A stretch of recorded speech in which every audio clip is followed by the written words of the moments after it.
Good afternoon, good evening, and maybe good morning in some places. But then I think there are mostly people from Asia and Pacific, and not so much Pacific that participating today. On behalf of the Local Public Sector Alliance, LPSA, I am pleased to welcome you all to our first knowledge sharing event for 2025. My name is Rachana Srestha, and I'm one of the three co-chairs of the LPSA's Asia Expert Working Group. I work with the Asian Development Bank, and I'm based in the headquarters, Manila. My other two co-chairs are Peter Yates, a regional director from the Asia Foundation, and Madhavi Raja Daksha, senior director governance with the ABT Global.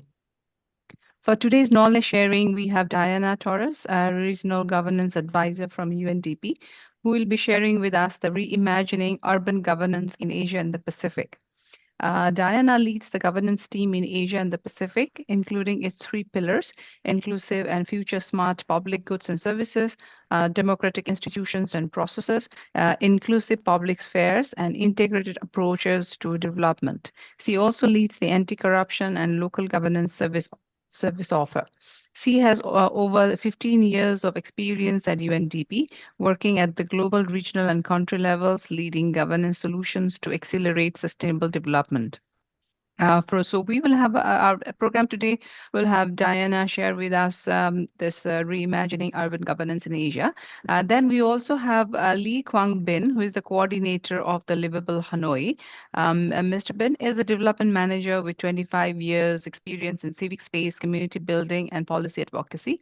He serves as the coordinator of Livable Hanoi, a network of individuals and organizations dedicated to promoting public spaces and fostering resilient and inclusive urban development. Additionally, he coordinates the Vietnam Gender Equality Movement, which advocates for gender equality, diversity, and social inclusion in both the workplace and society at large.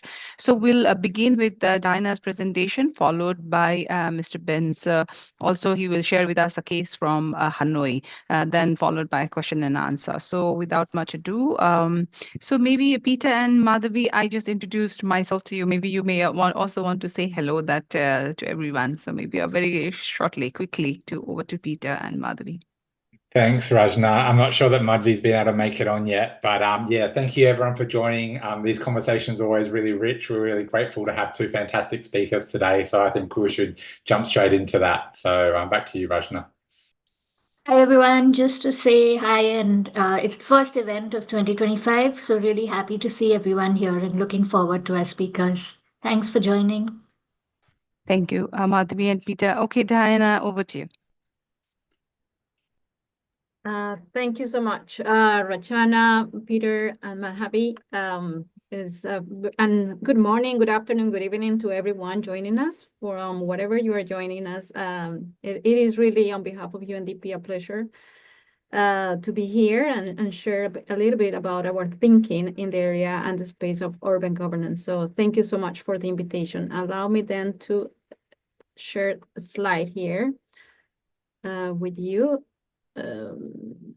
Yeah. Can you see my screen? Can you give me a Rachana? Yeah. You able to see it? Yeah, great. Yeah, so we have, I think, around 20 minutes to run you through our thinking and what are we kind of coming up in the area of urban governance. The title of the presentation is Reimagining Urban Governance in Asia and the Pacific, Driving Change to Build Sustainable, Resilient, and Inclusive Future. As a background, just to share with you that urban and governance and local governance is at the center of the work we do in UNDP in the governance space.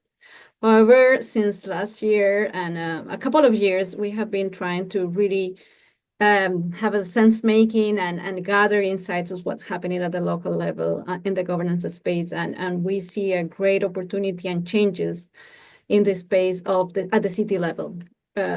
Opportunities and risk, but I think more opportunities to deepen and to call what we see what we call a paradigm shift in terms of governance happening at urban and city level.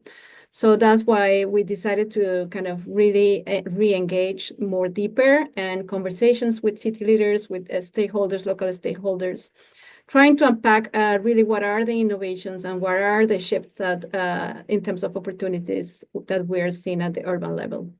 So the work that and the thinking that I'm going to share today is coming out of a policy dialogue that we hosted last year in Bangkok in October, where we brought, it was called Urban Governance Leadership for the Future. And we brought city leaders from the governor of Bangkok. We brought the CEO of the Urban Redevelopment Authority in Singapore. We brought the governor of Port Moresby, PNG, and more second-tier cities from Nepal, Bangladesh, Philippines as well, to engage on a conversation, on a policy discussion about what governance practices are they lacking, or capabilities are they lacking when it comes to driving a better urban living in terms of sustainability, resilience, and inclusion, but also what are the innovations that are taking place and make a city like Singapore or potentially Bangkok on top of the top cities in terms of better cities to live in. So this is the results. What I'm going to be talking about is kind of the result that came out of that discussion. We also partner with ESCAP and Habitat as well, and I don't know if you're familiar with ARUP. It's also one of the partners that have been working with us on around this thinking.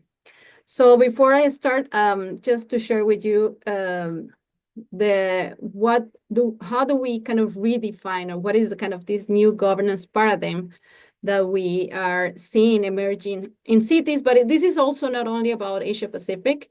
This is a new paradigm that has been supporting and helping cities across the world to achieve the transformation that they are, to achieve the transformation and to cope with the increasing challenges that they're facing in relation to health challenges, public services, but also, of course, climate change. So the new paradigm shift, or the new kind of model that we are seeing emerging as an important underpinning urban governance is it has three components. First of all, it's people-centered, right? It really is looking at meeting the aspirations of citizens and the needs of aspirations of citizens, and really trying to understand and listen to what they need, what is their aspirations. But here there is another component. It's not only understanding what citizens need and what are their aspirations when it comes to urban living, but also thinking and putting at the center the rights and the aspirations and the rights of future generations, right? So this is where people-centered approaches are at the center of a new governance model, but also is the angle of inclusion, ensuring that cities are responding and serving the needs and aspirations of diverse group of people that live in a city, like people with disabilities, migrant workers, women, children, families. So this is while putting people at the center and understanding the diversity needs and aspirations of people, is how cities can thrive and really make an inclusive urban living. The second is an acknowledgement and understanding of living, like being nature conscious, is another dimension of this governance approach. Again, looking at nature as an opportunity to bring solutions and adapt to the risk of climate change, but also nature in terms of course, preserving and protecting nature assets, biodiversity assets that exist in a city. And then, of course, this is related to the protecting and preserving the rights of future generations, right? If we deplete all the natural resources today by making decisions that are very short-term, we are also putting in danger the rights of future generations. And then the third pillar of this new governance model is really nothing new, but is really putting an emphasis on effectiveness, on delivering effective, tangible results for people. Really is not looking at outputs, but outcomes, transformational results that will deliver better life for people living in the urban living in urban areas. So it's a new urban governance definition that will say it's a model that put people at the center, that is nature conscious, and then is looking for transformative outcomes and transformations at the urban level. But it needs also to be anticipatory, meaning that it's not only is a governance model that is not looking at the present or at the short term perspective, but is looking at the future. How here the principle is the decisions that city leaders make today in a city regarding, for example, public space, water management, public transportation, are decisions that will serve and affect people in the short term, but they're going to have huge implications for future generations down the road in 50 years or 60 years, because those decisions are significant and are going to kind of shape the way cities are being built and they are designed, and their identity, their culture, and they have the potential. A city vision and a city design has the potential to address issues of inequality or has the risk of deepen structural inequalities. So issues of anticipation or kind of capabilities about anticipation, foresight, looking at future trends, and keeping a forward looking orientation in decision making becomes central in this urban governance model. The other is adaptability or adaptive governance, which is really the ability to quickly listen and learn of the changes that are taking place on the ground, right? How do cities quickly adapt and receive feedback from citizens, for example, to kind of change course of action or address deficiencies that are happening in public service delivery, or how quickly they address and learn from potentially crises that suddenly occur in a city, like a natural disaster or a health issue.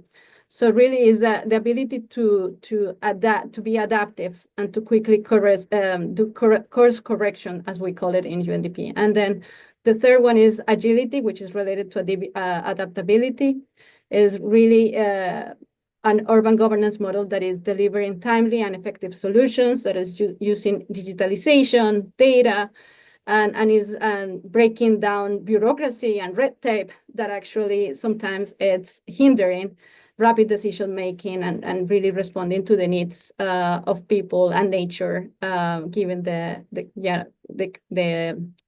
speed and increasing crisis that they are facing today. So these are kind of the definition that of urban governance. Give me 1 second that I cannot see. So here, again, guiding principles is a whole of society approach that is engaging governments, communities, and stakeholders to co-create solutions. That's also kind of the change in paradigm, is moving away from just looking at urban governance as a government center of action, where governments are the center of action and delivering solutions, but really shaping, using governance as a way to co-create and platforms for co-creation and collaboration between citizens and businesses, and understanding the role of businesses and citizens in coming up with solutions, but also in financing them, because governments alone, even local or national, cannot kind of tackle the emerging issues and the amount of issues that are affecting cities today. And this is, you will hear more about this collaboration and successful experiences from Hanoi today from Mr. Bean. Yeah, so there are 3 key messages that are emerging from this policy brief. 1 second, struggle with this. So the first key message is that cities, 1 second. Cities today, to be effective and successful, need to adopt a visionary leadership and to really be at the forefront of adopting innovative governance models to address the interconnected urban challenges that they are facing. As I mentioned before, leadership is fundamental, and we really need to work in shaping, equipping city leaders with these new capabilities, and having an understanding that urban development requires long-term, forward-looking visionary thinking, because otherwise the cities in Asia Pacific will potentially, or more likely, will end up doing the same mistakes that other regions like Latin America, where I come from, have gone through, just by adopting a very short-term vision in the way they design and make decisions for the city.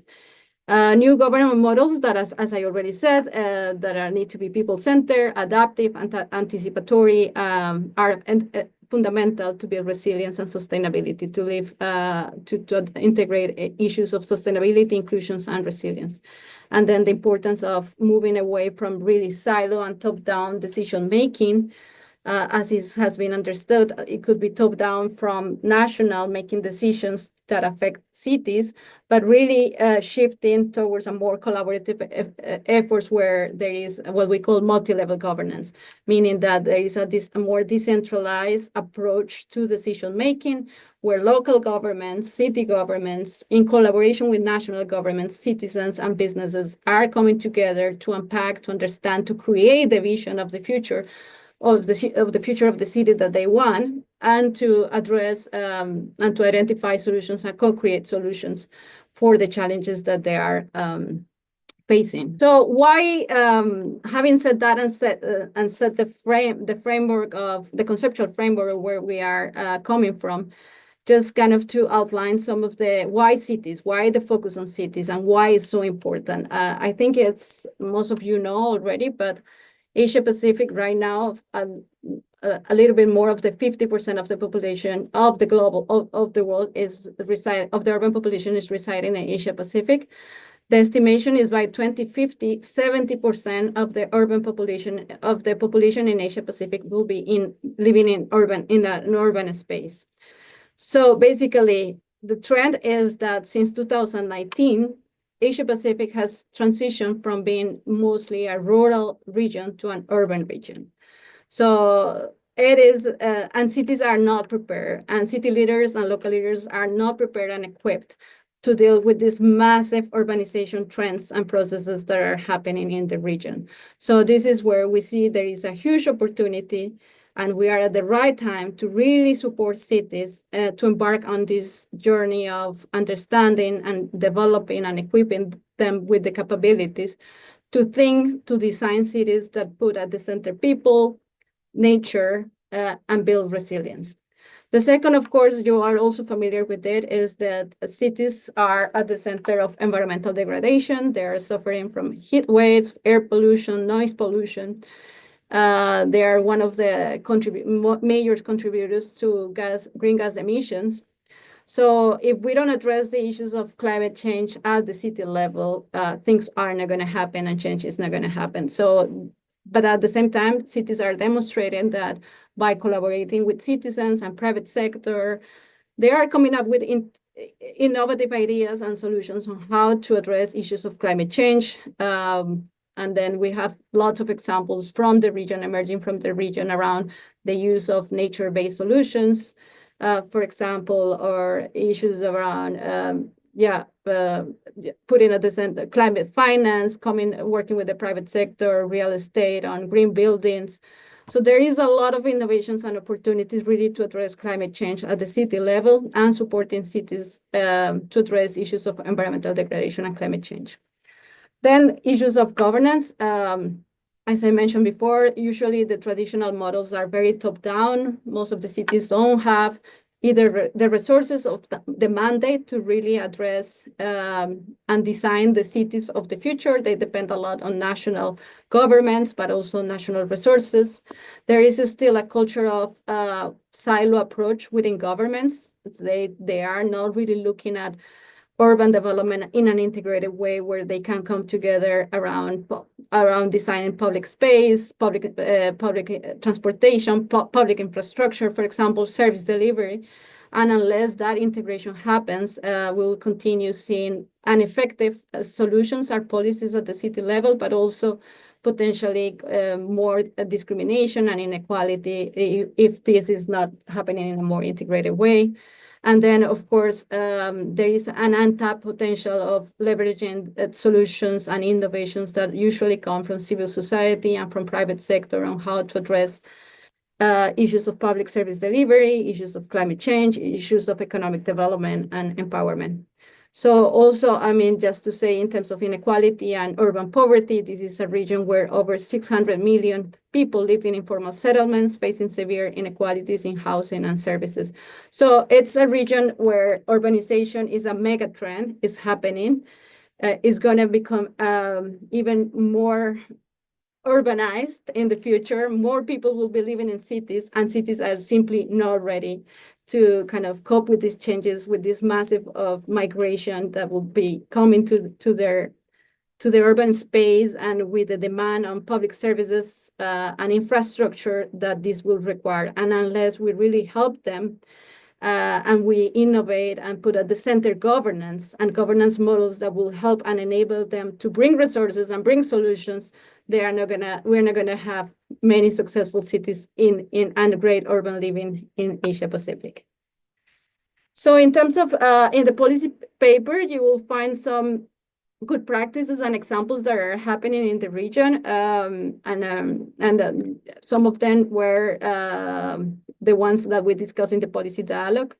So, for example, in Bangladesh, in Dhaka North, there has been, I mean, one of our, at least we have been working very closely for several years on urban development and urban adaptation and resilience, and really working with citizens. We have, there is a great experience on data development, working with citizens, and especially with the poorest population, on training them on developing inclusive solutions and climate smart solutions. You'll find more information in the policy paper. There is experience also of Livable Hanoi, highlighted in the paper. We have Mr. Bean today, who can explain more how civil society in Hanoi actually has been at the driving seat in bringing together and creating these kind of platforms of collaboration with government, civil society, and private sector, and turning public spaces into a more inclusive space for innovation and for social cohesion.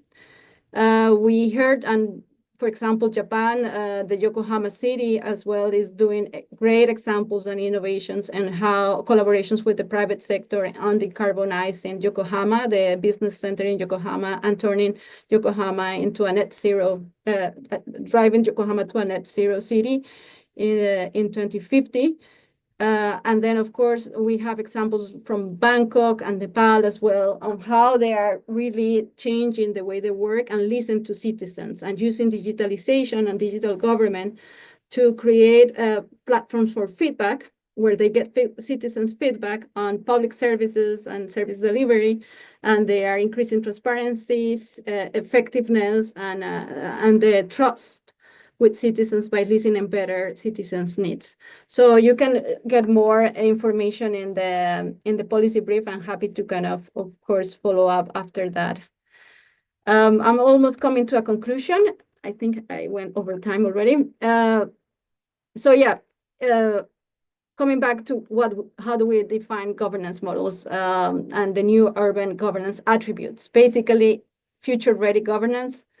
Local governments, city governments need to embrace and be equipped with anticipation, adaptability, and agility. We need also to push or to support multi-level governance. It's difficult to change the political and administrative arrangements in most of the countries, but what is an easy entry point or low-hanging fruit is how do we support platforms of multi-level governance, where we are going to be supporting cities to come up with the solutions and the capabilities that they need. There is a need for resources, of course, and this is the fundamental role and collaboration between public and private actors to finance urban development and sustainable solutions. Putting people at the center, ensuring that governments are listening and using digitalization to improve service delivery, but also to listen better and consult with citizens and understand what are their needs. And then, of course, unlocking the city's potential by setting up effective governance models in achieving transformative solutions. Moving forward, UNDP, what are we going to be doing? We will continue doing policy leadership, similar dialogues like the one that we hosted last year, but also we have two pieces of research coming up on adaptive governance at urban level, really unpacking what are the innovations that are taking place and different cities in the region or beyond that are supporting successful cities to thrive and to lead the transformation. We have learning platforms, city-to-city exchanges online and in person, where we bring cities to have an exchange and we identify where innovations are happening and we bring them together around issues of, for example, circular economy, waste management, disaster risk reduction, and we support city-to-city exchanges. We are also supporting urban pilots, what we call, and we are doing this together with ADB, where we're bringing capabilities around system thinking, sense making and deep listening to local governments, so they can start using this system transformation and system lenses when it comes to urban development and urban planning. And then, of course, we'll continue working with our partners in the UN and in the region and bringing and putting at the center the role of governance when it comes to supporting urban development and urban transformation in the region. Rachana, I will stop here. I'll be happy to have more questions and delve deeper during the Q&A if there is time for that. Yeah, thank you so much, Diana. We already have some questions, so maybe Diana, shall I read some questions from the chat? So it says, Pushottamji has a question. It says, how to address the issue of capacity and the expected role of central government in urban development? Yeah, that's a good question, and I probably don't have all the answers because the political and administrative arrangements in the region are very diverse. The decentralization and delegation of powers to subnational levels is very diverse in the region, so it's difficult. We'll have to see country by country, but certainly what we're seeing is there are a few countries where really cities, or is it mostly the metropolitan areas, where they are fully empowered with resources and decision making to kind of shape and listen to citizens, and then probably drive the innovation that is needed. But in other cases, this is less. However, I mean, cities are at the center, even regardless of the administrative model or the decentralization model. Cities are the economic engine of most of the countries. They are the center of revenue generation and also expenditures. So there is a great opportunity to work with national level ministries of urban development and urban planning in equipping them with these capabilities that I mentioned that are mentioned in the paper around anticipation, foresight, really looking ahead at trends and doing long-term planning and visioning on urban policy that will guide cities in their planning process and development processes. So that's something that we will be doing actually this year. There is an opportunity to work with Malaysia on long-term urban planning. And we have generated and see a space to learn from other cities in Japan or even in Singapore, or what that long-term vision means when it comes to urban planning. Of course, there are issues around data collection, data knowledge. But I mean, I don't have the answer, but what I will say is that there is more opportunity really to foster what we call multi-level governance, and really ensuring that national level are putting at the center subnational governments and citizens and governments when it comes, and they see the opportunity of collaboration for solutions instead of just top-down decision-making. The question is, how do we equip them? We are in the process, but of course in UNDP we don't do it alone, but that's why putting governance at the center of discussion of urbanization is a good beginning, because it's usually tend not to be there in the discussion. People are talking a lot about climate climate adaptation, sustainable cities, but governance has been not as part of at the center of the question of the urban agenda. And that's what we are aiming to do, and bring the attention of central level and national levels on their importance and centrality of collaboration in the policy making and decision making. I don't know if that partially answers the question.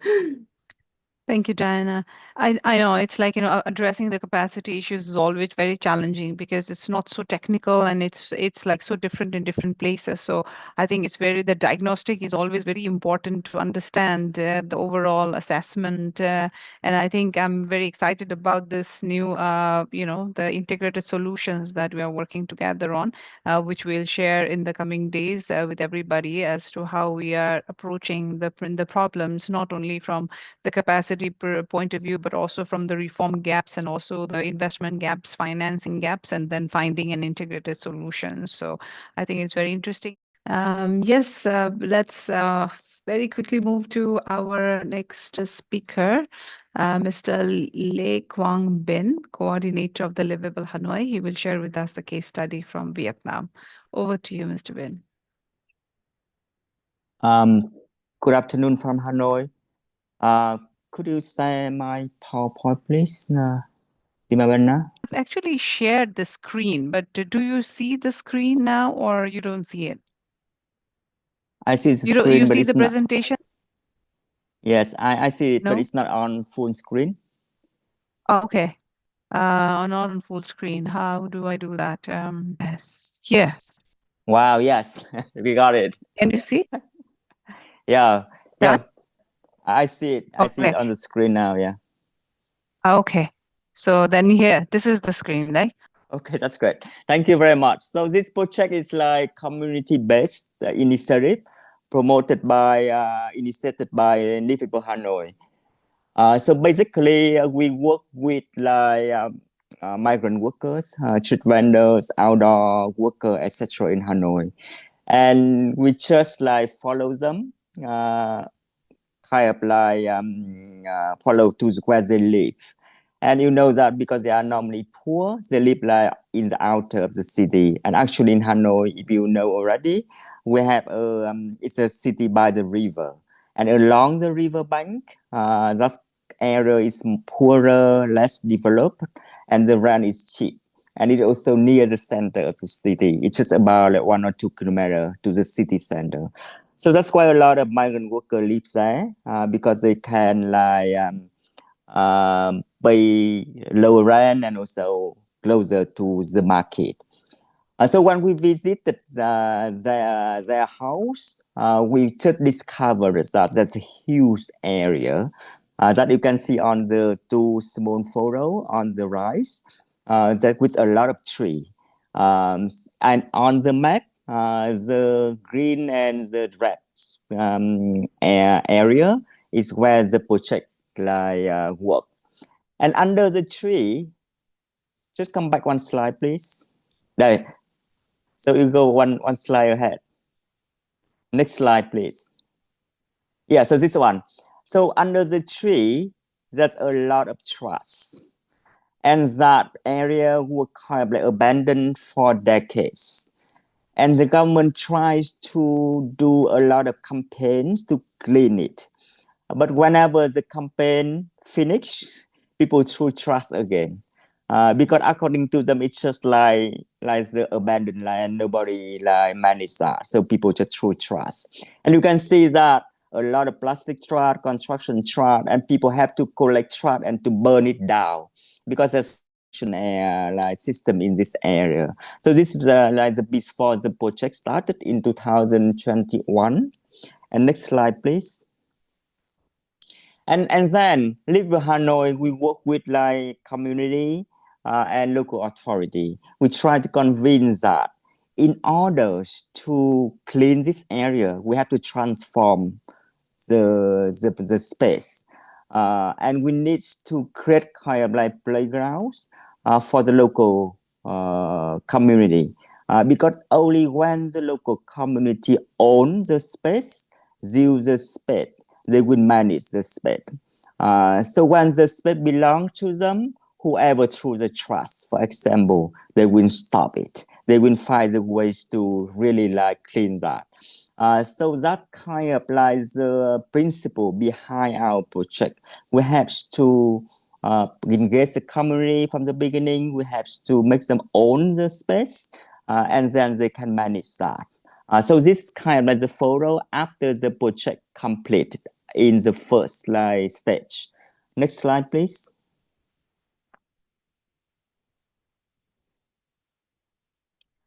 So you can see a lot of like we created into like multifunctional space.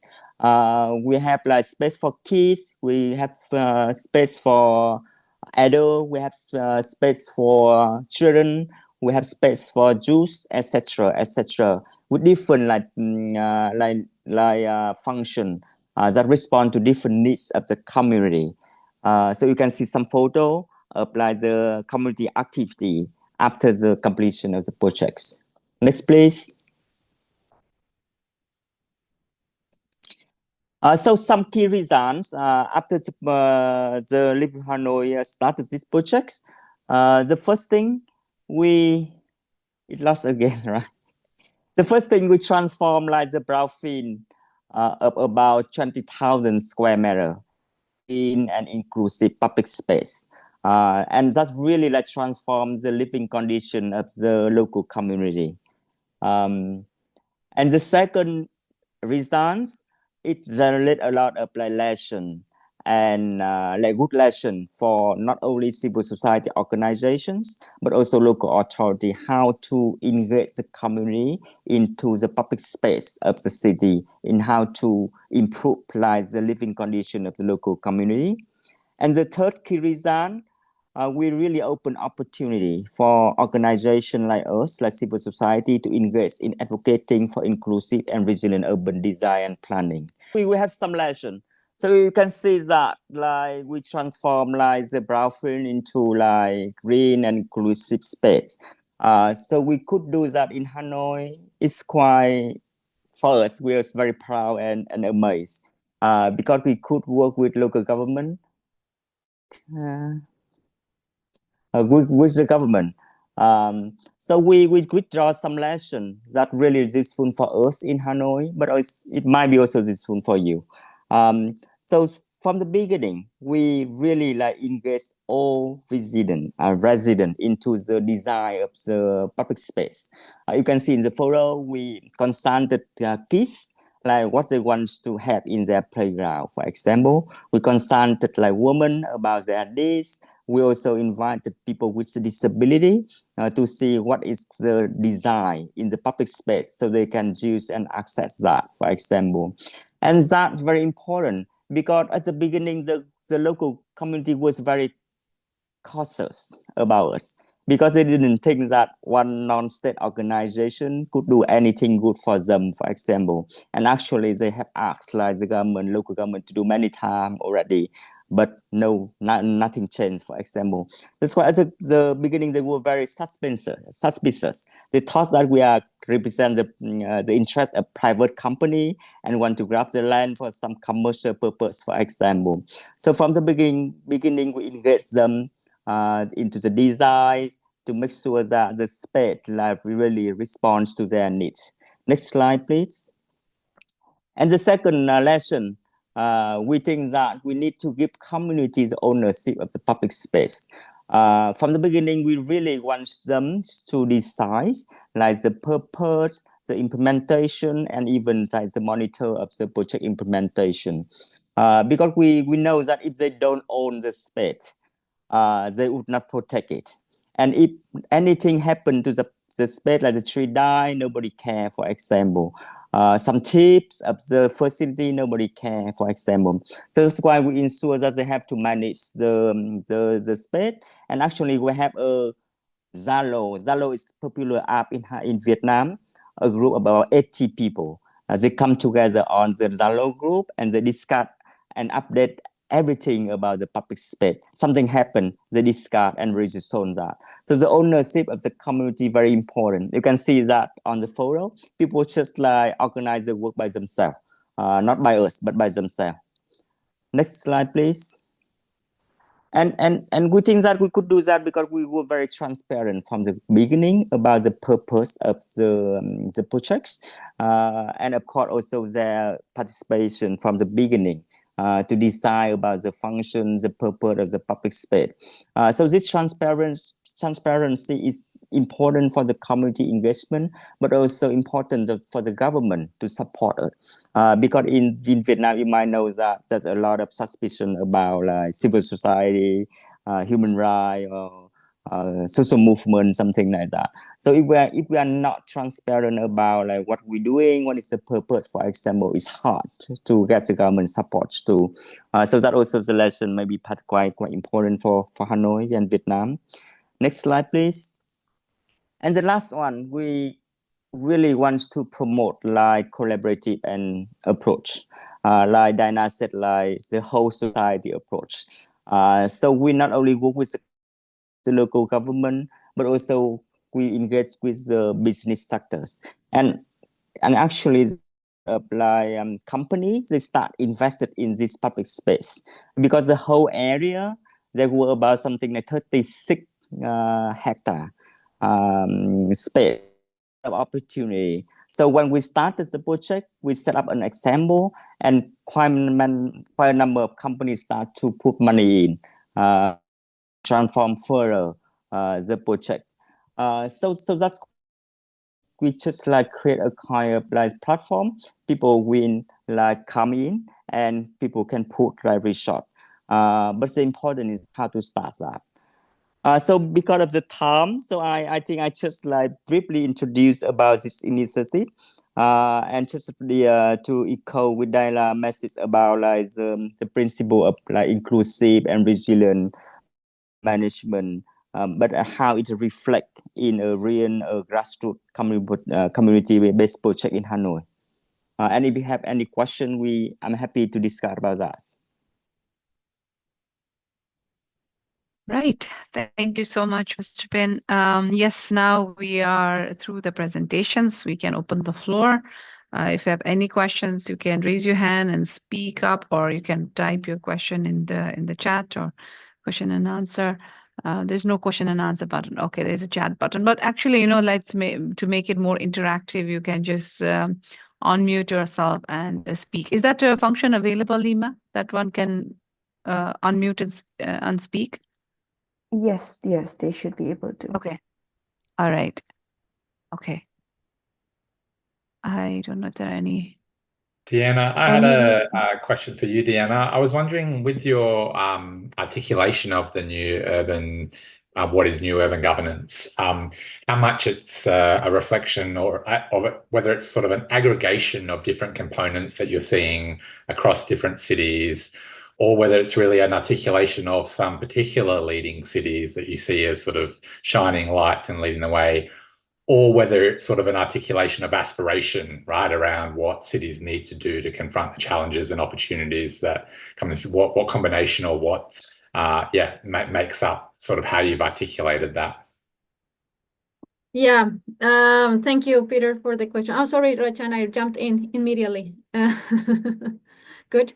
Thank you, Peter, for the question. Yeah, I think we are at the beginning of, as I mentioned, the articulation and the concept of new urban governance model definition. It came out on a discussion we had with city leaders and with urban practitioners. So in terms of really unpacking what are the capabilities that we think are needed, is a combination of trends and innovations that we are seeing in what we call already successful cities, or cities that are thriving around the world, not only in the region, but also beyond, in Latin America, in the United States, and trying to kind of analyze, examine what are the governance capabilities that these cities are adopting and innovating that are making them successful and innovative. And then it also is a combination of aspiration, really is the issue of integrating and putting at the center, for example, issues of inclusion, sustainability, prosperity, and resilience when it comes to urban planning and urban visioning and urban development. Is still an aspiration. Not all the cities are there. We see great examples.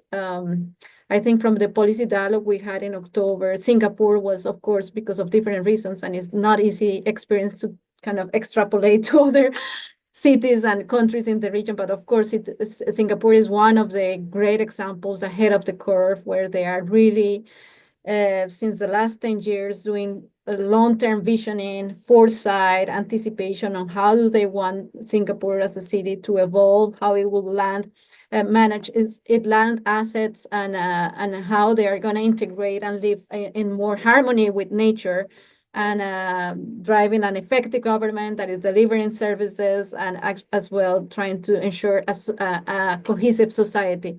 So in the region, despite that it's not easy to extrapolate and compare Singapore with other contexts in the region, it is a city that has adopted some of these capabilities, and they are on the lead on this. But yeah, it's a combination of aspiration with examples and practices and attributes that we are seeing happening in successful models of urbanization and urban development. Great, that's really helpful. Thank you, Dan.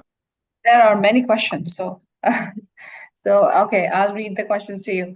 With the new federal government's experience in Nepal, sub-national governments are struggling a lot with entire public finance management. It has a direct impact on the urbanization or growing phenomena. How can Nepal benefit from ICT and climate-sensitive approaches that the sub-national governments demonstrate more capacity on? Yeah, we actually in UNDP have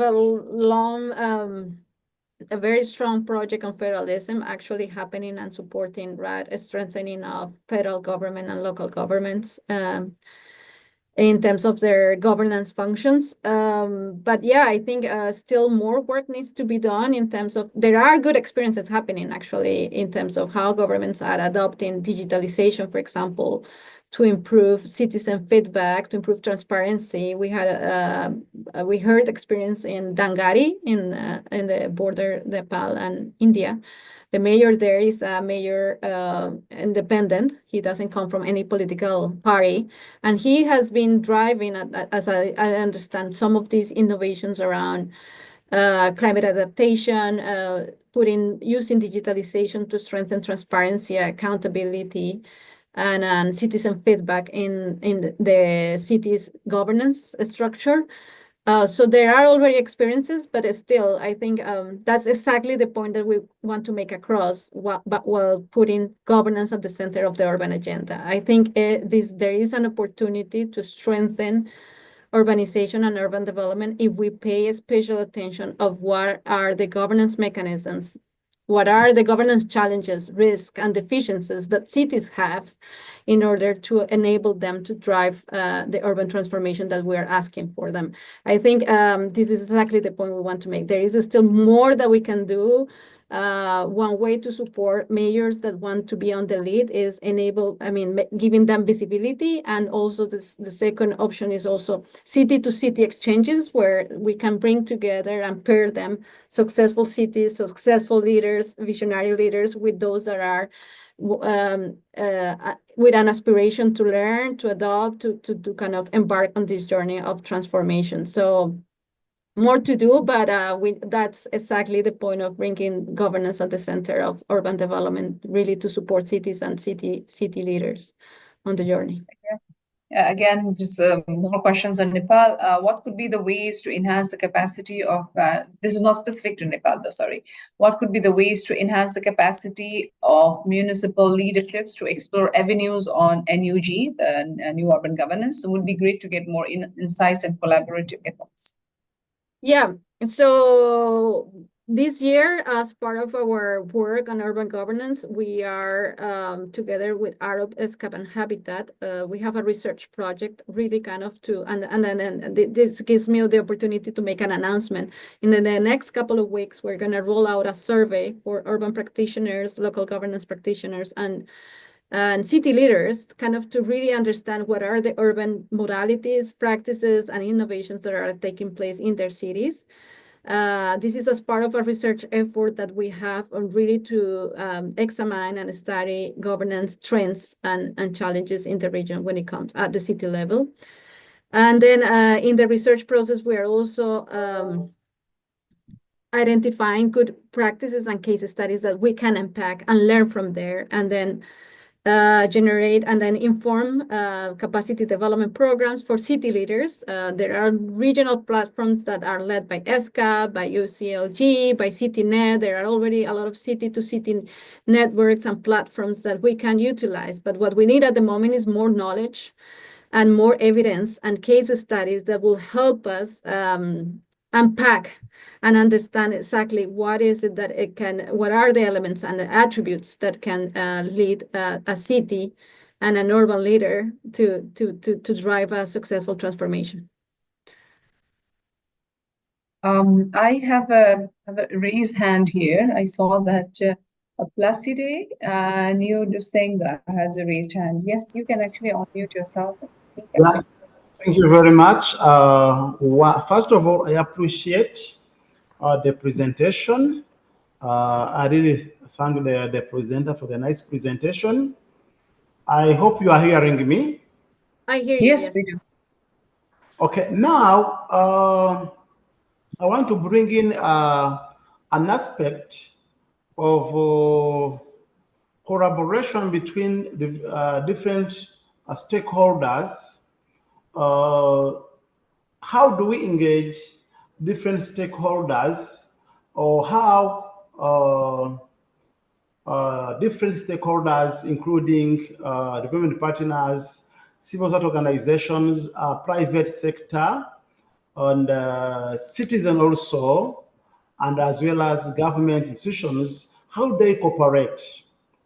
To give an example, here in Rwanda, by the way, to introduce myself, I'm called President Yodu Senga. I'm in charge of governance and decentralization sector working group coordination, housed at the Ministry of Local Government. So here we have what we call governance and decentralization sector working group. It brings together all the development partners, both bilateral and multilateral, civil society organizations, private sector, as well as local government representatives who represent the interests of the community. So in the context of urban governance, how do we engage all these different stakeholders to come up with the result, or to tackle the different, or to give idea and decisions on the issues that are hindering the governance in urban areas?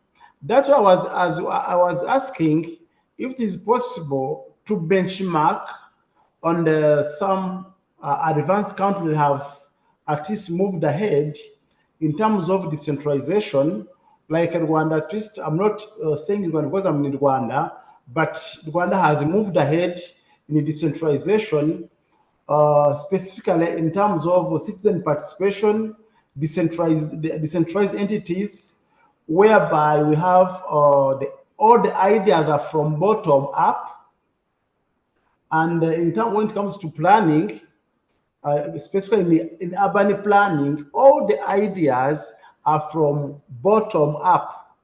And when it comes to the policy making, that's when you see the development partners or the sector group putting together their ideas. And when it comes to financing, they have different roles and responsibilities, whereby development partners, they contribute in terms of financing and technical skills in different areas of governance, be it citizen participation, be it urban governance and everything, service delivery, community development, staff capacity development, everything.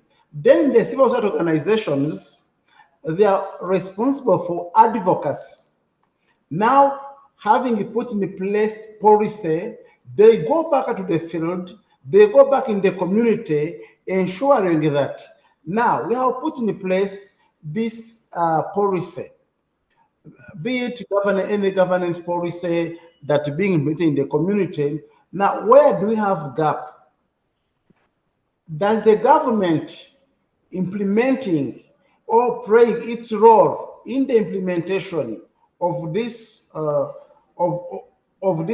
this policy. Now, is the private sector doing implementing its role? So we need to have that kind of coordination framework that putting together. Then also still insist to benchmark on the advanced countries. Not only one, you can also highlight or identify other countries. Let us now identify that kind of Sorry, coordination. I'm Thank sorry you. to interrupt, Mr. Placide. It's just interest of time. Can you shorten your, I mean, what is the question or maybe your remarks, please, so that we can. The question is to understand the collaboration between the different partners in putting in the implementation of any project that is being implemented for urban development. Thank you.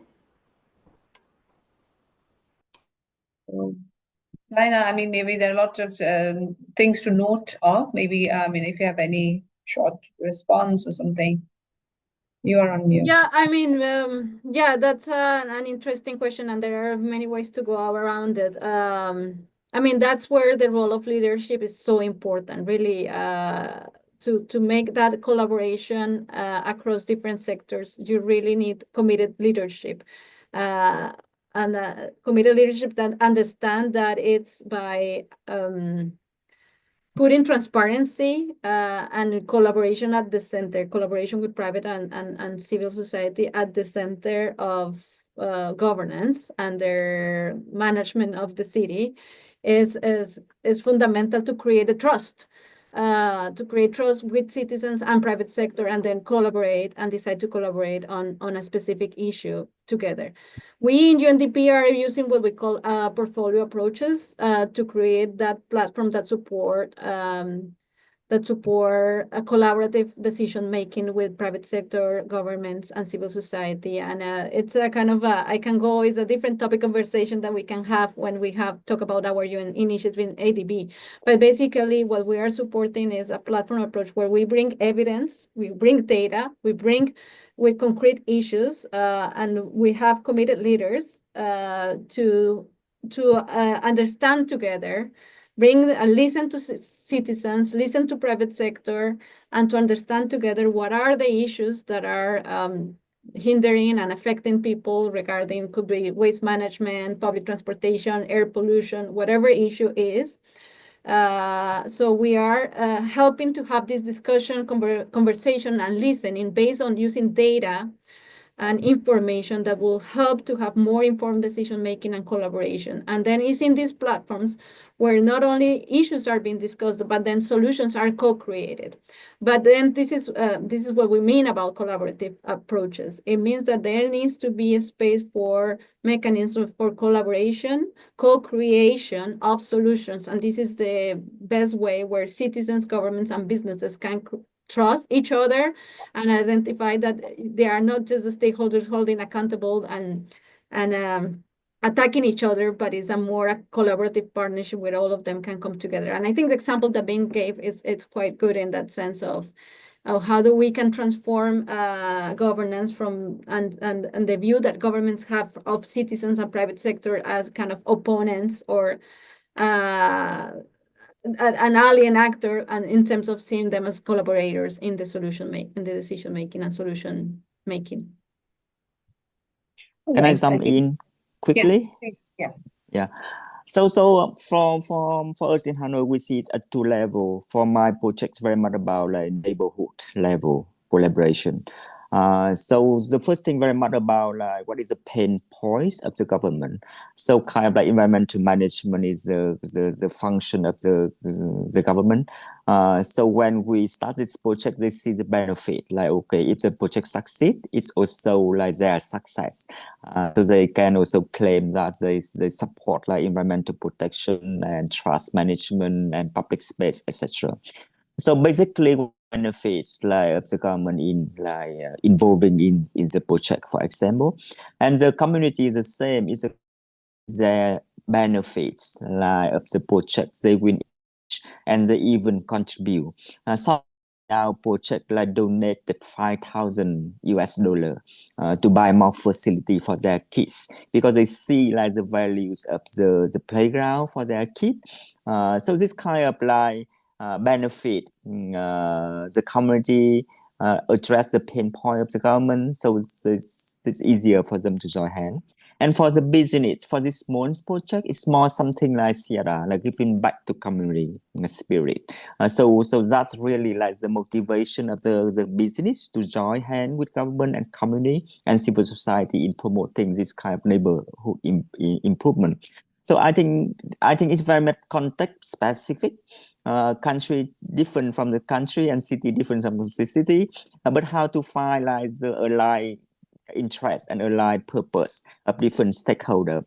So we can start from there and can promote collaboration.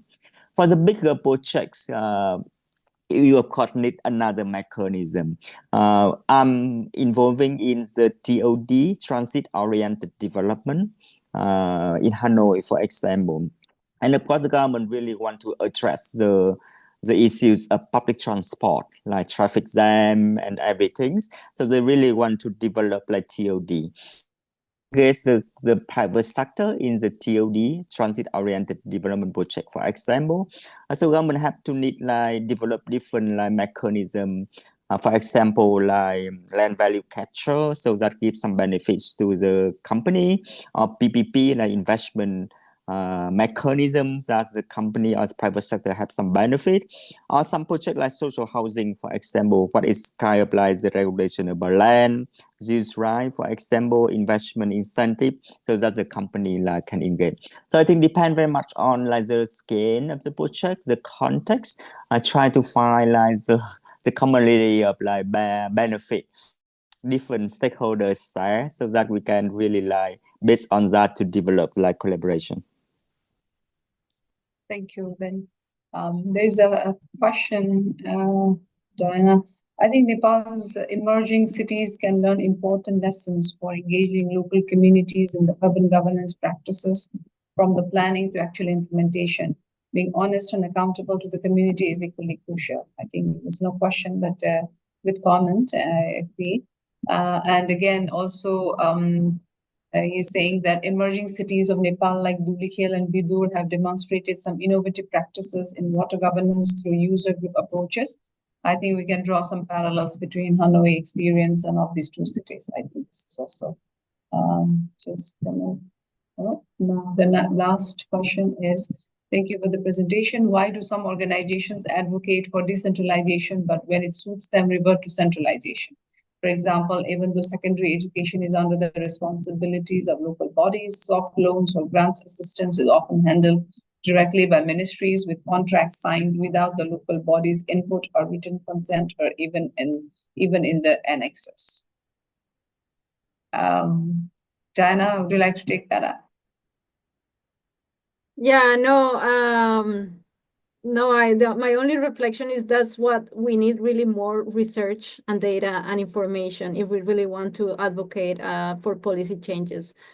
And it is very context-based, so I cannot comment exactly what's happening there, but what I see is that, of course, that's the situation. The national governments delegate service delivery. It could be education, health to subnational governments, but then it is not coming along with the resources and with their autonomy to also mobilize resources. So that continued to be a challenge. It's not only in Nepal, it is happening in many countries and subnational governments across the region. So I think this is an interesting platform. Also to kind of put this as a research priority, where we can really gather more efforts and doing research and bringing information, exactly how does it work, and documenting the cases. So we at the regional level can use this information and data to promote, to do advocacy for change. And this is the only way we can continue doing informing policymaking and changing policymaking. There is there are many reasons, strategic reasons for engaging on city level, city governments, and urban governance.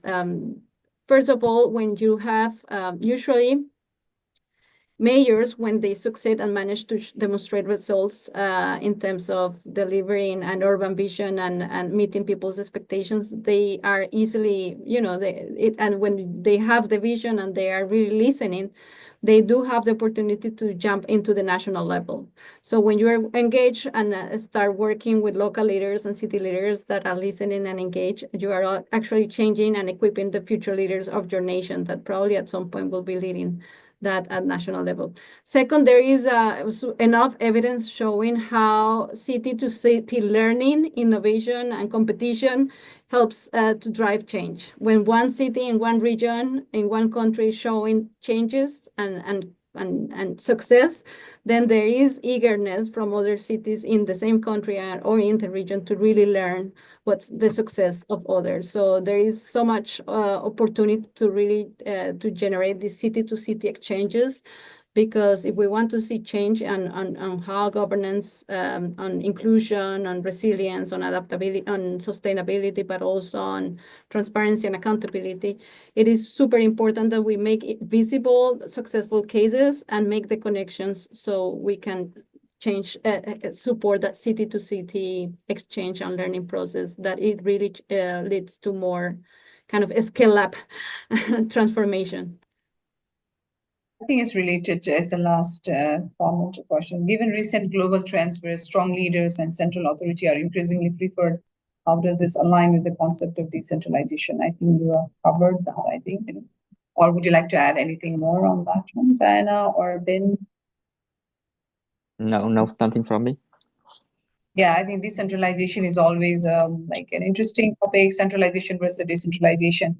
But as you said, I think it is something that if there are strong leaders on the ground, like the local leaders, they can also bring change. I think that's more like, I think, it's not the development partners, the global phenomena. It is something very homegrown and very, very much driven by the local government authority. If they are strong leaders down there, they can also bring change. That's my personal view, actually.